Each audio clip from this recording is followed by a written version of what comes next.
But when I went down again, they said, could we have a little quote about joining Doctor Who again?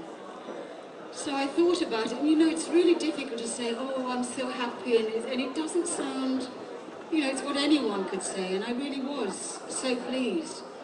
So I said, well, Sarah Jane never left me. No, I left Sarah Jane, but she never left me. Obviously, I have a problem. But they wouldn't let me say that. But it's true. It's true.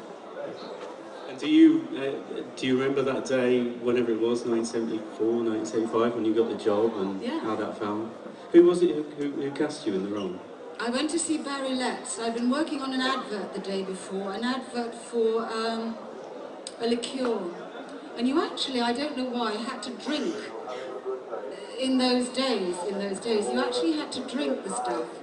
I don't understand why, because it looked like water. So at 3 p.m, the actor we had over from France, we lost him, he had to go and lie down.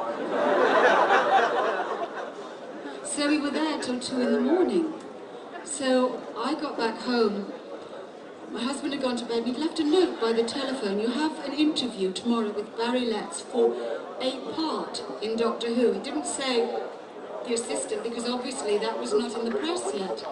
So I went along to Threshold House thinking, oh, that's really nice, how many episodes, I wonder? And I recognised Barry from being an actor, and it's so lovely to be interviewed by someone who knows what you're going through. And I owe Barry a great deal. I kept in touch with him, he kept in touch with me over the years. And a year or so ago when he wrote us... The very odd thing is that as my eyes grow dimmer, I get on much better with people. It's true. It's incredible. Now that I can't see them very clearly, everything in soft focus like that, I find them really irresistibly attractive. In fact, I've just started an affair with my wife. So she's looking forward to This is very silly stuff. It's getting going is the difficult thing, isn't it? Go on. I am amazed standing there, I don't know. In your presence, I just wilt. But anyway, we want to get a few questions out of the way, which sure nobody's going to ask.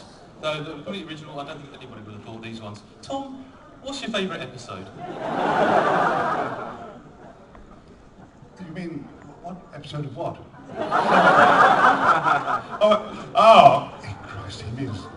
But the thing is, you see, I have to confess, I actually never watched Doctor Who when I was in it, and I certainly didn't watch it when anyone else was in it, except by accident. But when I used to, occasionally at the very beginning, it went to my head, and I did watch a little bit of it, and I gave up right at the very beginning, simply because it made me anxious, because I was so worried all the time about making it good, that when I watched it, I kept disagreeing with the editing, or a script, or the cutting, or whatever it was. I used to think, I told David Maloney one more rehearsal and we could have got that. Or I'd say, I wouldn't have edited it like that. In no time at all, I became kind of editor and writer and producer. And so because it used to upset me and make me angry with them at the next rehearsal, I thought I'd give it up and leave it to the audience. If they liked it, that was fine. And I used to go around, blessing people and visiting the sick in hospitals and things like that. And generally blessing and hearing confessions and all that sort of thing, which still goes on. Such is the power of nostalgia, which is why we're here today. It explains everything. The nostalgia of you when you were children, not all that long ago, and me when I was younger in the last millennium. So that's what it's about. So I just, nearly 31 years after I finished, I found myself in Waitrose, say, with the wide alleyways in Tunbridge. And I noticed that women of a certain age, by that time, I mean, what do I mean by that? I mean, girls of about, say, 76, suddenly crash into my trolley, And so I scoot out of the way and get to the next aisle where the dog food is.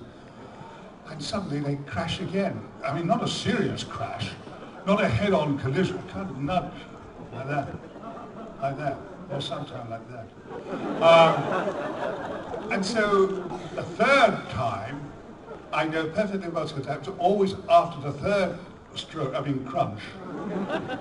They say something absolutely amazing. It's quite a common thing. They give me a lot of information in a very short space of time. And it goes, usually says like this, they say, oh, how nice to see you. You know, I've been a widow for many years. I live quite close by. And do you like Earl Grey tea? And I think, wow, she's on the pull. It is true, and I'm exhilarated by it. I'm actually exhilarated by it. Have you ever taken them up on it?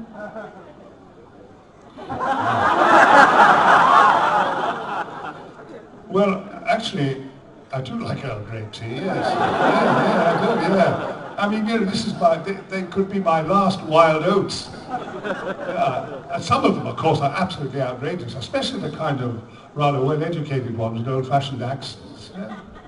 I mean, they kind of get close to me and rub themselves and say, I'll take my teeth out if you want. And the odd thing is that there's a word, I mean, or she said, or is that too smutty? Isn't that a marvelous word? Smutty.